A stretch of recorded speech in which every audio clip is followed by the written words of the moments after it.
Survivor specialist Phil and Alexa are back with a brand new series coming to you that should lead us right into the beginning of season 41 of Survivor. Alexa and I are going to do something a little bit different this time. As all of you know, as we have gone through this crazy last 14 months, we have just been throwing stuff at the wall and hoping something will stick. We have done rewatches. We did classic Survivor. Today was our 100th day of daily content for our $20 patrons.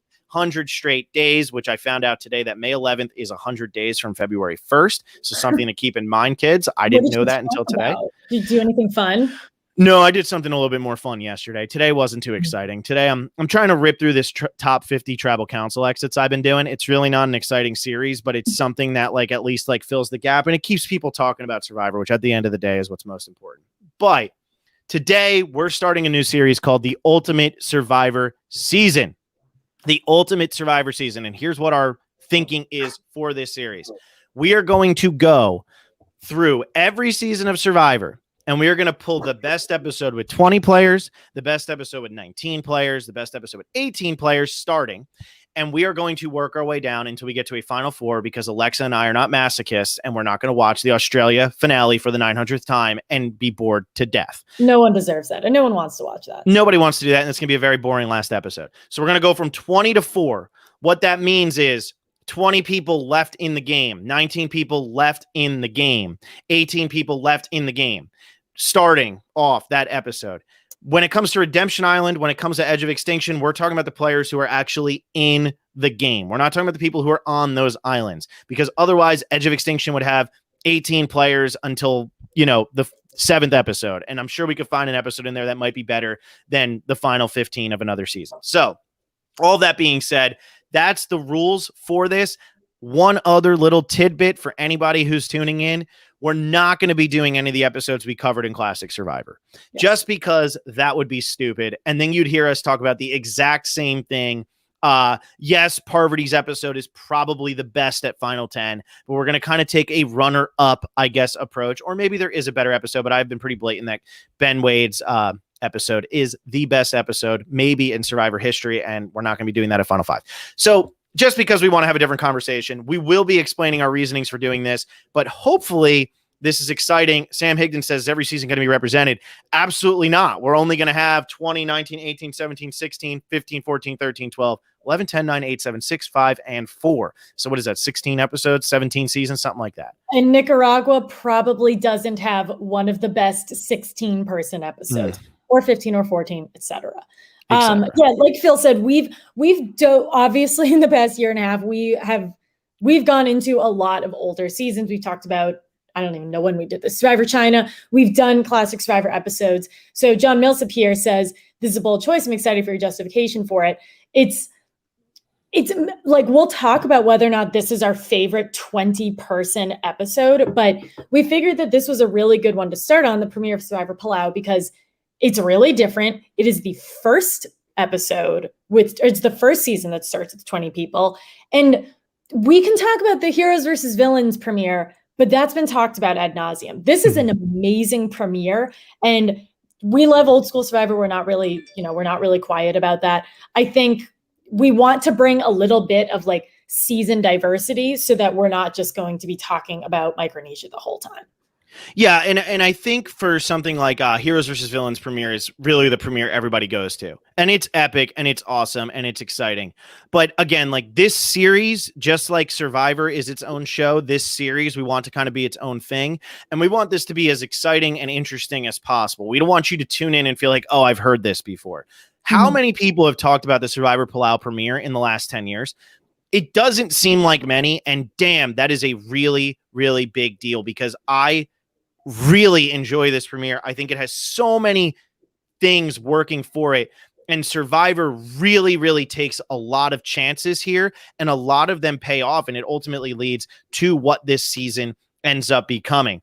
One last thing, John says, are you repeating seasons? Yes, there probably will be some repeating, but you're going to find out the episodes 1 week ahead of time. So at the end, you'll find out what 18 is, or at the end of this one, you'll find out what 19 is. At the end of the next one, you'll find out what 18 is. So we're not going to reveal what all the episodes are going to be.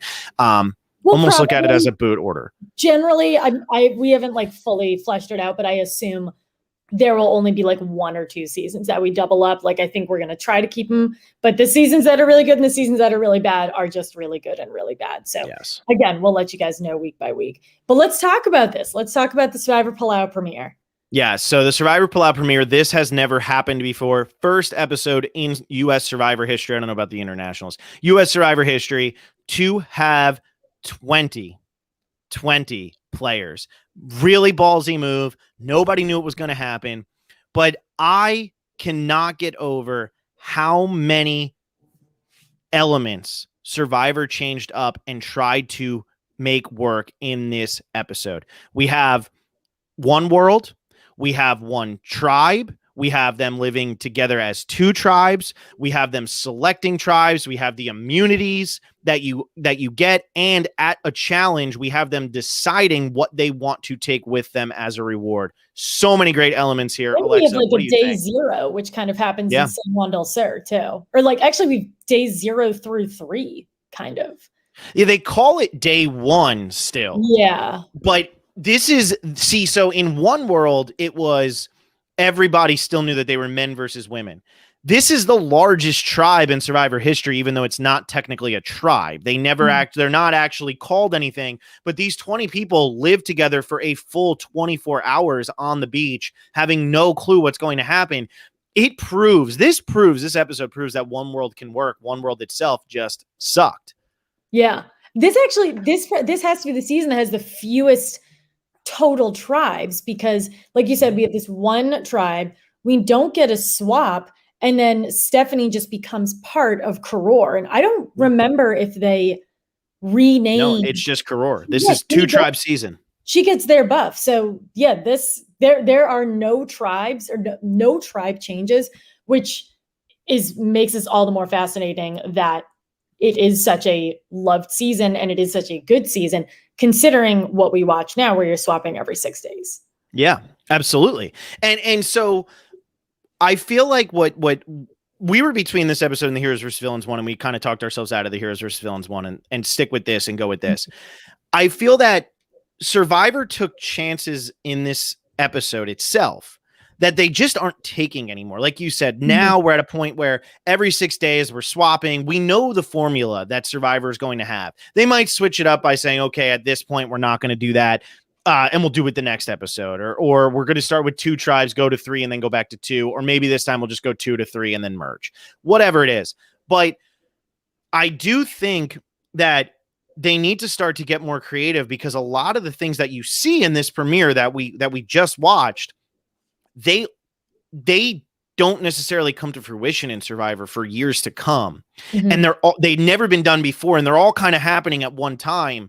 But Survivor was just trusting their cast and trusting that what the product they had was good enough. And it makes me wonder, like, why aren't we seeing these types of chances anymore? We see different twists and things, different advantages being put into the game. But how come we haven't gotten a Schoolyard pick in a really long time? How come we haven't had them racing to the beach for immunity so they could choose tribes? How come we haven't had 2 people get screwed over and leave on day 2 because they just didn't talk to anybody? We would hate that. Although I don't feel bad for Jonathan and Wanda anymore. I finally don't, but go ahead. You finally don't. I think, I guess, like, I'll talk about this now. This is just a quick point. I do find it hilarious that, like, Wanda gets this whole goodbye and everyone's like, oh, we're so sorry, kind of. And nobody speaks to Jonathan. It's very, very funny. But I think, like, to your point, this did not feel like a packed or forced premiere at all. And they trusted the cast. And the only part that I really, really disliked was what they did with getting rid of Jonathan and Wanda, just because they did make a whole stink about this being the first 20-person season, and then it, like, kind of didn't happen that way. But I don't know why they don't do Schoolyard picks anymore. I think that's a very easy way to tell us about what like what people's dynamics are without having to, like, have confessionals about it. And choosing rewards, like, I remember the reward catalog, which comes up in, like, the teens, like, just simple things like that. Those are easy discussion topics with whoever you're watching with. It's like, oh, well, I really want food, but only bringing fire is the right thing to do. There's just little twists that do not significantly alter the game. And they're good ads. And I think the military theme is awesome. Yeah. I genuinely think this is a better theme than Pearl Islands, but I know that someone will hate me for that. Yeah, this is a really cool theme. So good. It's such a good theme. Ugh. And I really like, so I guess the reason that we aren't seeing Schoolyard picks anymore is because production does say, okay, we have this guy and this guy. All right, let's put them at opposite sides. Now we have this girl and this girl. Let's put them at opposite sides. Mm-hmm. But if you think about it, Survivor would have never drawn up the tribes the way that they ended up in Survivor Palau. The production team would have never done it. They would have never had all of the older people on one side and all of the younger people on the other. It would have never, ever, ever happened. Because the older tribe would have been at a massive disadvantage. And guess what? They win every single immunity challenge the entire season. And so I think it just goes to the fact of there's a little bit more, there's more tribal spirit when it's picked. I feel like than when it's not. Then when it's just, okay, we're gonna set you off, and then we're getting demolished, whatever. But when you actually are picked by somebody, now you feel like, I kind of owe it to them. Look at what happens in Thailand with Jake. They all feel so bad when they start losing because they feel bad that Jake picked this shit, and Jake's like breaking down and stuff. Those are interesting moments you don't get in regular season. Yeah, and I mean, look at the final three of this. Ian picks Katie, who picks Tom, and especially with the way this season ends, with how emotionally charged the three of them are, it's really cool to see that they all picked each other. I didn't remember that before I watched this. Well, and think about it too. Jeff picks Kim. That's an alliance that does whatever the heck it wants to do. Kobe picks Karen, who picks Willard. And that group of three sticks together. And think about the drama that we had of Kobe and Angie having their whole talk about how they're kindred spirits and blah, blah, blah. Kobe gets picked. Angie knows she's getting picked, and he doesn't pick Angie. And now Angie thinks she's going to be the first one out of the game. It's unbelievable. And there's drama from that. And they built that over the course of 10 minutes? And they still were able to make that feel so impactful. That's really impressive. And it says a lot about Kobe and how Kobe was going to be playing the game. And he wasn't playing it to make friends. He was like, screw it. She's not going to be the best person for me, so I'm going to take Karen because Karen's an easier person to walk all over, and that's who I want to be working with me in this game. Yeah, it's great. And I think especially knowing how this season ends up, these tribes get chosen, and even Jeff, when Oolong's the tribal council, Oolong has no business being as terrible as they are. They are the young, jacked tribe. Ian also ends up being significantly better in challenges than I think you would assume just by looking at him at that point. But Jolanda is huge and really funny. I think she's a great first boot. Sorry, this is dog barking. You don't expect Tom and Ian to be as dominant as they are, and you don't expect Oolong collectively to suck as much as they do. And one of the biggest takeaways for me out of this finale was how even this season could have been just based on the premiere. Karor drops their fire in they drop their fire making kit in the water. And it's very even. Karor chooses a new camp. They make a lot of very questionable decisions and mistakes early on, and they end up completely steamrolling the other tribe. Yeah, and that's there's so many things I want to talk about based on what you just said, but I'm going to start with them choosing the new camp. I think, again, this is no way in hell Survivor thought, okay, they're going to go to a new camp. They're going to go take a new beach, whatever. No, they're going to take the one here. But to do that, everything that happened in this episode, there's so many risks being taken by production, and they're all paying off because the tribe is willing, the players are willing to play that game. And I think that Survivor's production team has gotten a little safe in the 30s. I think they got a little complacent. The 3 tribe thing worked, so now everything's got to be 3 tribes. Or, okay, let's have a swap at this time, a swap at that time, blah, blah, blah, blah, blah. But these little twists, we're going to let them choose whether they want to go back home to the camp they know or go to a new beach. Who in the world would think they would ever choose the new beach? But also, that's why you give them the choice. Because if they go there and it sucks and they don't build something nice, then they look like idiots. And if they take the new beach and the other one is a hotel like it is in Fiji, well, then it's they're idiots. And Exactly. that's what you need, though. Like, that's the conversation topic, because we could sit here, and if this was a premiere and we were watching this live, I would say, Alexa, they're offered the choice to stay at this beach or go to a new one. What would you do? And if you didn't know how the rest of the season was going to play out, you'd be saying this guy, Tom, is an idiot and he's an ass. Yeah.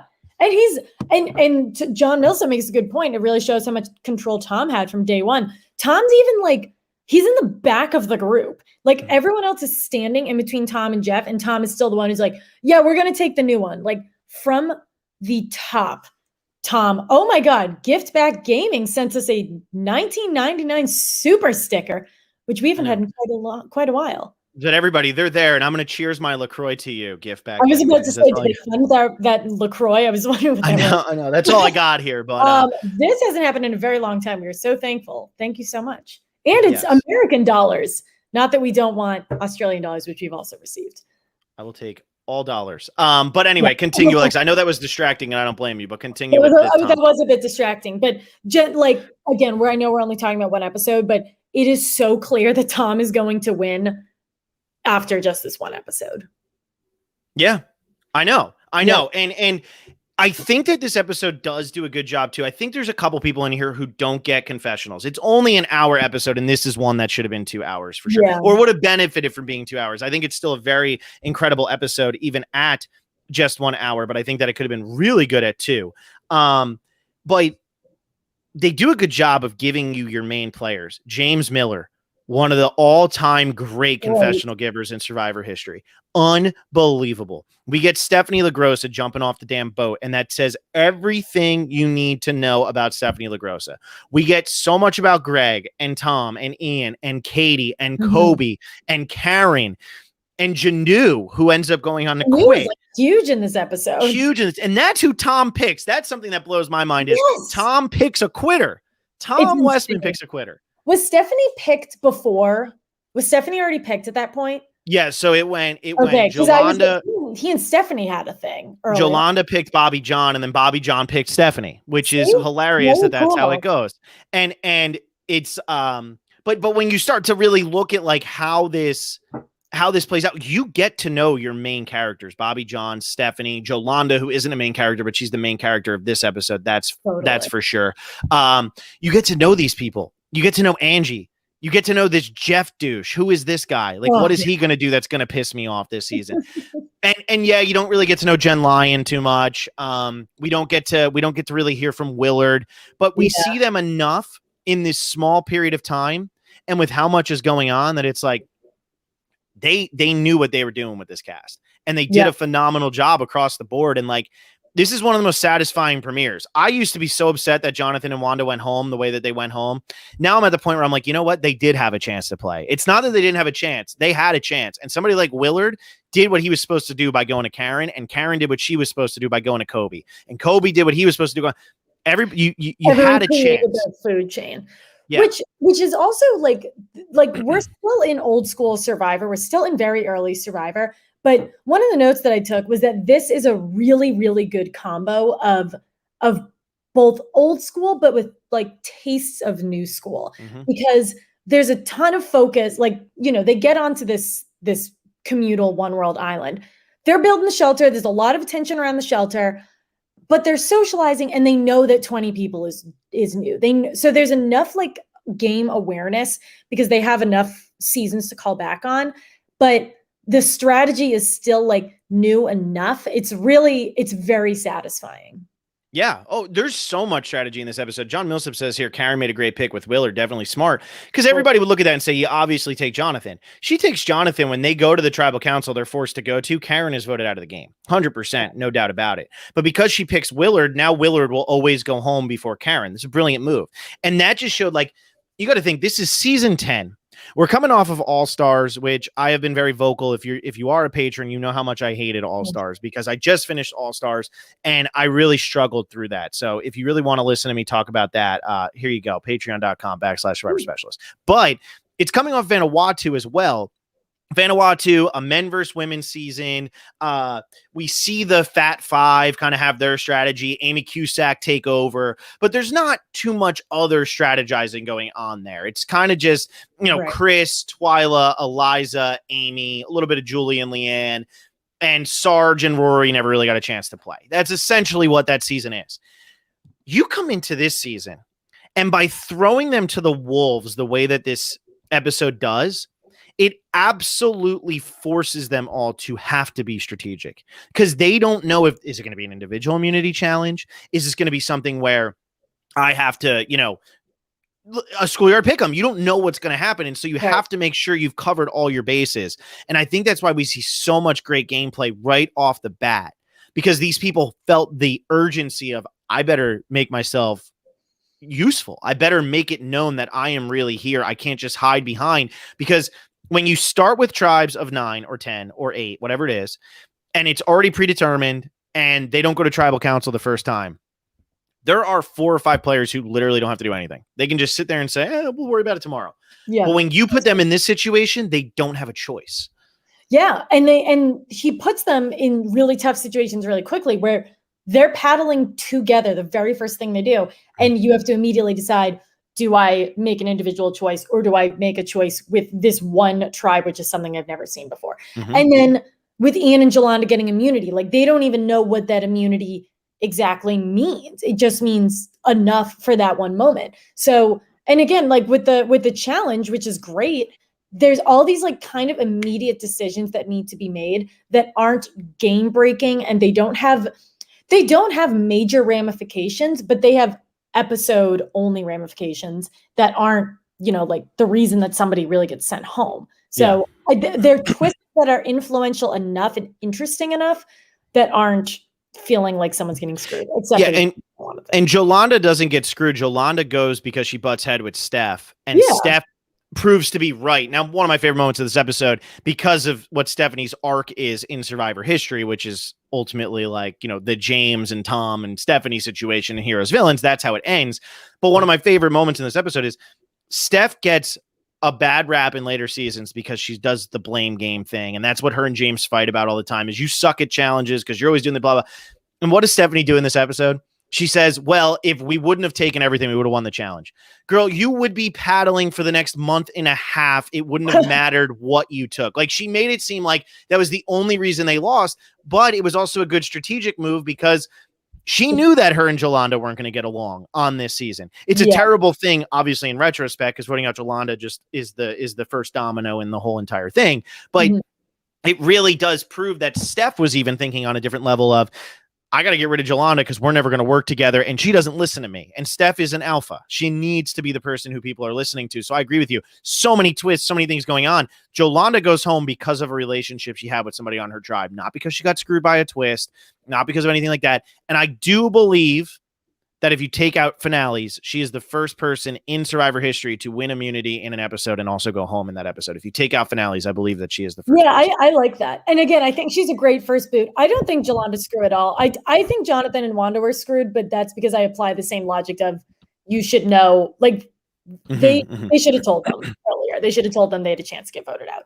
But Jolanda is like probably one of my more favorite, like in my top 25% of first boots, because she actually starts the episode very, very strong. And like I said, it's not until they go to tribal council and until Stephanie, who ends up being like the face of the season, decides that she's the one to go home. Otherwise, like, she's a completely wrong person to get rid of. She's completely the wrong person. And it just speaks so much of Oolong, because when you watch the way the tribe is picked, she is the captain of that tribe. And they vote her off right away. I always compare it to Aliens, the second Alien movie, where I think it's the captain gets killed like right off the bat when they go in and they're all shooting everything up, and then this guy just gets ripped apart by the alien. I'm like, that's Jolanda. Like, that's Jolanda. Like, she didn't deserve to go that early. They made her seem like she was going to be a much bigger character. They made her seem like she was going to have this through line that everybody was going to get behind. And instead, she's the first one to go. And now it's, let's get to know these other clowns. And And like, who does she pick? Kim, like, get out of here with them. She picks Bobby John, who picks Stephanie. So clearly Jolanda's thinking was right. I'm going to pick these two strong people who are going to be the last two remaining people from this tribe. Yeah. Their first three is good. Jolanda, Bobby John, Stephanie is a great first. Like, at face value, that's the correct three. Yeah. Yeah, but, and then I think even picking Jeff next is the right move. Yeah, you don't realize how much of a boob he's going to be. You don't, yeah, exactly. And then Jeff picks Kim. Okay, we have a good tribe here. She picks, who does she end up picking? She picks, who's the other guy? No, she picks James. James. She picks James. James picks Ashley, who is literally a non-factor on this season. And then Ashley picks Ibrahim, which is hilarious that Ibrahim was almost not picked.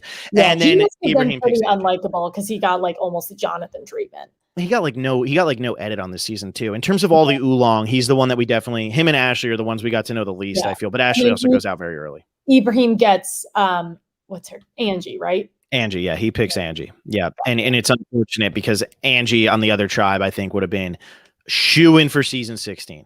I really believe that. I think that had Angie been on the other tribe, they wouldn't have lost any challenges. She would have been just as good because Kobe would have picked her. She would have probably picked Jonathan, whatever the deal would have been. Willard and Karen probably go home in that situation, but they're not on that tribe. And Willard and Karen weren't going to make any difference to the other tribe. If Kobe picks Angie, Angie's probably a shoo-in to be on season 16. And unfortunately, rest in peace because, it's unfortunate. I think that was this year, right? That was recent. I think so. Yeah. Which is sad. So Karen, game changer. Karen is a game. Karen changed the whole season. Kobe really. Okay. So Kobe does this. Yeah. Let's do a little Kobe appreciation here because he's never played Survivor again. I know he's very active over on Twitter. He's very active in the community and all of that, but let's do a little Kobe appreciation because Kobe is one of the best early season villains. And I mean that, like, Johnny Fairplay obviously sticks out in everybody's mind, Jerry, Lex, all that. But Kobe, he was what they wanted Colton to be when Colton came out the first time. And obviously Kobe's before Colton, but like that, they never were able to replicate a Kobe because Kobe is just so one of a kind. And anybody else who tries to do what he's doing is putting it on. He's not putting it on. And I think that's what's so fascinating about him is he is that person and he's catty, but also like he's out there to win $1 million and he knows that. And that's how he wants to play the game. I think he's absolutely fascinating. And I love how much screen time he gets in this season. And it is unfortunate how early he goes once the post-merge hits, because I would have liked to have seen him play a little bit longer. Yeah. And he's like one of the very, very few who opposes Tom, and not just opposes him, but vocally opposes him. Greg talks about getting rid of Tom 100 times, but is still his best friend. Kobe like doesn't even pretend to like him, which again, I think that's it. There's a very fine line, like as a fan, where somebody can be like against the good guy or like be the villain, but also be really endearing. And I think Kobe like really nailed where that line is supposed to be. Yeah, I think because he's rootable. And I think the same thing with Johnny Fairplay, as despised as people were with him in season 7, it was fun to watch him go against Rupert. And I think that's the same thing here where Kobe is just, it's so much fun to watch him go up against Tom. It is so much fun to watch him go up against Ian and Kate. Like, it is so much fun to watch this happen. And he is another one from day one. He stepped on that island and he said, how am I going to mess this shit up? And I love him running around because think about it. In Survivor One World, the only other time they do this twist, it is Colton who is running around to the women and to the men and making ends with everyone. Oh, please have my back. I don't get along, blah, blah.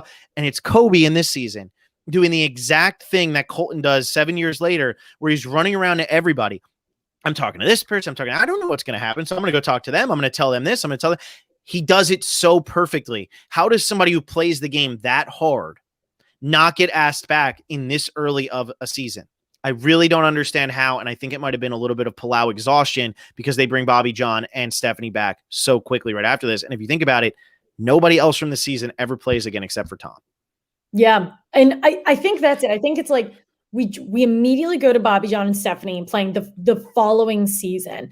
And then we don't get a returning season until Micronesia, which comes after a bunch of like really, really good seasons or seasons that just have really, really good characters. And I think Palau gets stuck in that like post All-Stars, but pre-Golden Age Survivor, where it's a very good season. We obviously love Vanuatu, but I think because they came off of All-Stars, I didn't watch All-Stars live, but there's obviously a lot of buzz that comes with that season. And even though it sucked, the next 2 seasons are never going to seem as good. So I think with just how it fell, and I don't know how popular Palau was live. I assume it probably wasn't, it didn't knock it out of the park with just how It actually did. Oh, it did. Okay. Yeah, Survivor Palau was a very popular season. It was really around Guatemala that things started to kind of go down just a little bit. But right. So I think that's it. Maybe it kind of suffers from being stuck in like a weird phase. But Tom, I assume, is an incredibly popular winner. So there's no question you're going to bring Tom back. You bring back Stephanie, and then maybe they just say, oh, well, maybe we'd want Greg or other people. And I think they just never got to a point where they were going to pick Kobe over like Penner.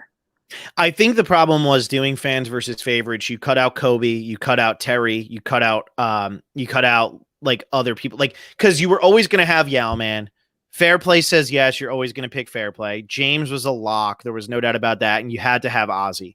The only one you probably could have cut was Penner, but he's such a dramatic person that Penner and Kobe are kind of the same.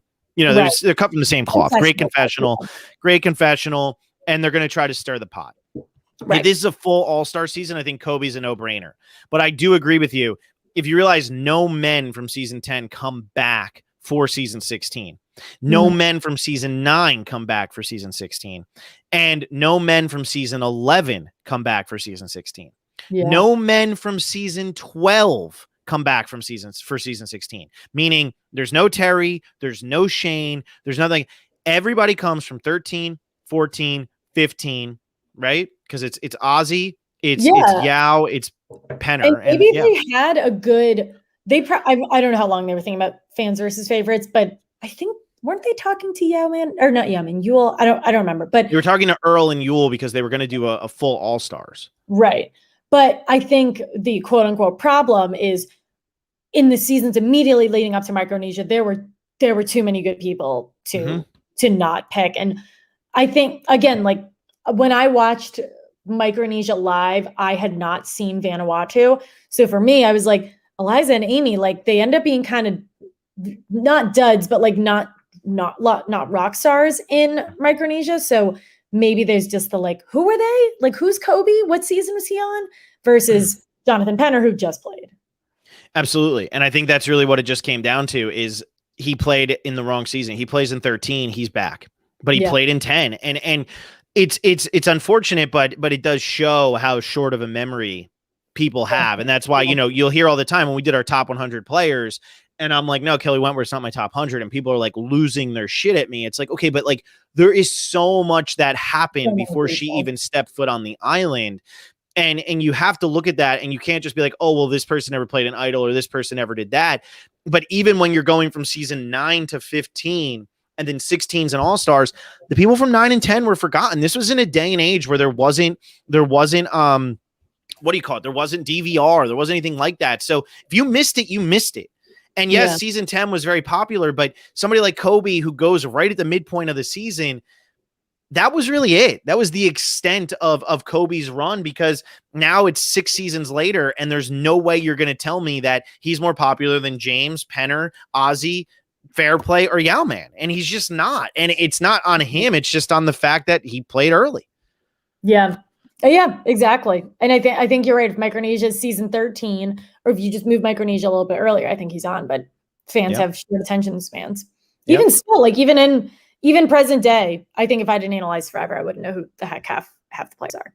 No, but you know who Karen is because she sucks. Because she sucks. Oh, good. But anyway, so this whole episode, like, so we sit down and we said, okay, we're going to do the best Ultimate 20 players. I really do believe that other than the Heroes versus Villains first episode, this is the best one with 20 players. I really believe that this is better than Winners at War. This is better than whatever else you want to throw at me. I will take this premiere over any of the other ones because I love the innovation in it. I just love how they were taking so many risks and trying to do so much. And they weren't afraid to fail at some of it. And luckily for them in this premiere, I don't think they really failed at any of it except for the Jonathan and Wanda thing, because a lot of people were pissed about that at the time. And like that did rub people the wrong way, but they were willing to take that chance. I hope that as we move into this next chapter of Survivor, that they go back to taking chances like they did in this premiere. If they sit down and somehow an editor sits down and watches Ultimate Survivor season, episode 1, 20 players, and they watch this. So one thing I would take is take the damn chances. It's worth it to take the chances, because when you fall apart, like with the Medallion of Power, it goes away 3 episodes later, and who the hell cares? Right. But if you don't offer us that solution, then you get boring moments. Try these things. And don't just try putting stuff in people's bags. Try things that are going to get people to go at each other's throats, to build relationships, or to ruin relationships, and to be paranoid. Figure ways out to do that without having to put something in someone's bag. Yeah, exactly. And if it means Schoolyard picking and creating another oolong, I'd actually like that, because I don't think we've ever seen the desperation that Stephanie and Bobby John go through. That really isn't, in different ways, it's recreated, but that has just never happened before, and that had never happened at the time. And Stephanie and Bobby John are who they are, but that wasn't fabricated. Like Survivor just like let them try this, and look how it worked out. Yeah, absolutely. And it worked because Bobby John picked Stephanie, and then as they're getting down to the end, that was an instant relationship they built, and it's one that ultimately leads to people like Angie and James and Ibrahim being voted out instead of these two. Yeah, because they had built that relationship.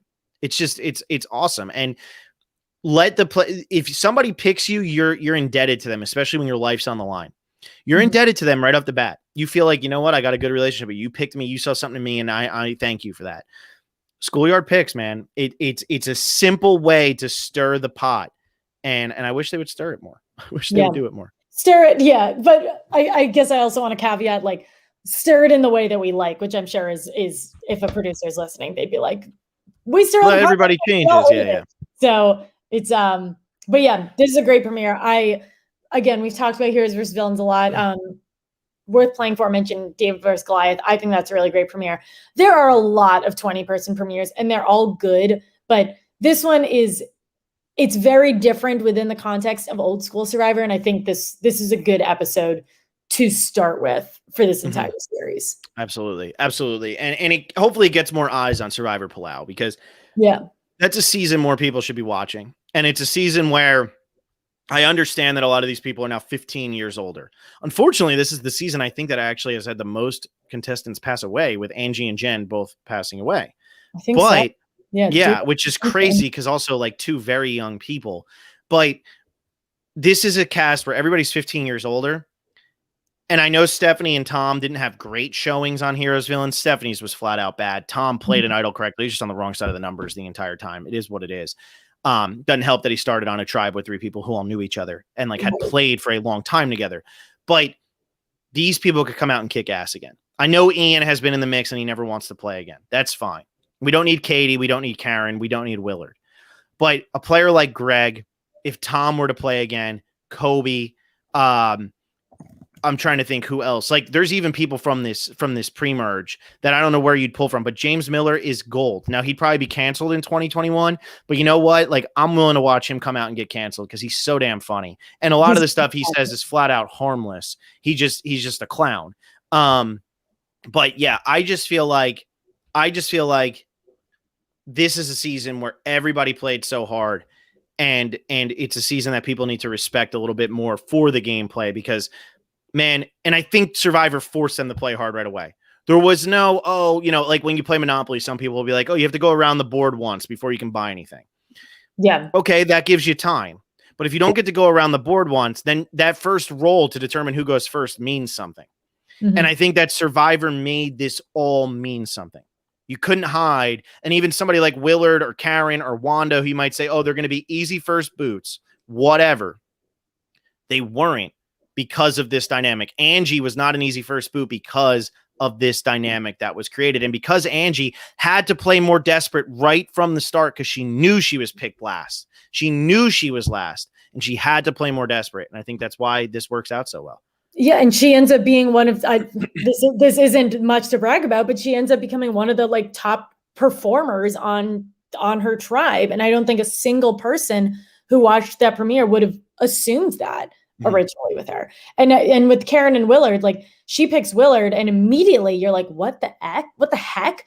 And then you realize it and then you figure it out. The one that's still what the heck is Tom picking Janu, but she's really because Janu had climbed the tree and done all that stuff. Yeah, remember, like that's a big moment. Yeah, tall people, you're going to assume they're generally athletic. Yeah. She ends up just like collapsing, but it's cool. And there's a lot of this is a premiere that has a ton of end game implications or just throughout the game implications. And I feel like that doesn't always happen in premieres. So I really liked that.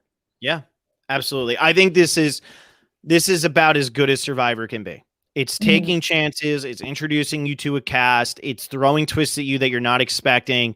There's no like you get the 2 immunity idols. They don't really know what it means. There's so many great decision-making moments, either this or that, this or that, this or that. Everybody could have jumped out the boat right away and they all could have swam there. That could have happened. You could have one person who said, I'm not a good swimmer. I'm going to sit in the boat while everybody else is swimming. And then they're just sitting there paddling that massive boat. That could have happened, but it didn't. But they had the option to make that happen. And I think that you need to give people more options as we start getting deeper into Survivor and as season 41 comes back. And granted, 41 is not going to have any of that stuff, but I hope we do get something like that. I know we spent the past year being like, God, think of what 41 can do. And we know it's not going to happen. It's going to be the same thing as everything from the late 30s. Yep. But that's that is a later problem. Right now, we're very happy with our season 10 premiere. Yes, exactly. So what are we doing next week, Alexa, as we go to 19 players left in an episode, starting off an episode? We have talked about this season shockingly a lot, considering that we've been mostly talking about season 10, but we are going to New School Survivor. We are going to be recapping The Chicken Has Flown the Coop, which is the second episode of Survivor David versus Goliath. This will be the Jessica Pete vote out and actually the first vote out of Survivor David versus Goliath. So this is going to be a fun one. It is not the Billy Garcia boot, but that would have been a good one. That would have been a good one. Unfortunately, like the Billy Garcia boot episode, other than him saying, I love you and then going home, there's really nothing else in that episode. This Jessica Pete one, Alexa and I could not figure out a 19-person episode at all. We left it up to our patrons and our patrons were like, do the Jessica Pete one. And we were like, all right, we'll do the Jessica Pete one. So here we are. So yes, tune in next week. We are still kind of like completing when, like what I don't know what the right word is, like deliberating on when weekly we'll have this. It might be Tuesdays, it might be Mondays. The time might vary a little bit, but we'll let you guys know later on this week when we're going to have this scheduled. And Phil tonight I saw us talking about 3 Billboards Outside Ebbing, Missouri, which is a movie I've seen and a movie I love. Wow, there you go. Alexis heard of a movie, everybody. Big fan of that movie. And then just to turn that right on its head, John and I are also going to be talking about The Hunt from 2012, which is a Danish movie that I'm sure Alexa has not heard of. There you go. So, this is going to be fun. I think this is going to be really fun. This is going to get us through the summer. This is going to get us all the way into, the pregame stuff. We have another thing coming up that Alexa and I were discussing before this with a guest that's going to be a lot of fun. It's just going to be a one-off episode, but that's going to be coming some point this summer too. So we have a lot of stuff on the horizon. And Alexa, we only have to do a little bit more of like this. Like John and I are going to finish out this movie thing, but we only have to do it for a little bit longer. You would intern with Survivor South Africa only a little bit longer. This series is our last one before we actually get back to new Survivor being on the air. It is an unbelievable thing to even think about. Survivor has not been on the air since I was 27 years old, 28, whatever it was. It was a long time ago in a galaxy far, far away. So I'm excited that this is it. Star Wars reference to end it. But yes. In the meantime, become a patron. If you thought that we couldn't do daily content for 100 days, you are very clearly wrong. And we're probably going to be doing it for another 100 days. So definitely become a patron if you want to hear at this point, you have over 100 days worth of content. You could listen to it all straight through. You could spend an entire year listening to it. Become a patron at patreon.com/Survivor Specialist. Follow us on all social media. Give us good ratings on podcast app and download our podcast. We love you all. And Phil and John will see you probably in about an hour or two. To about an hour and a half, but that's not important. We'll see you next week with Jessica Pete.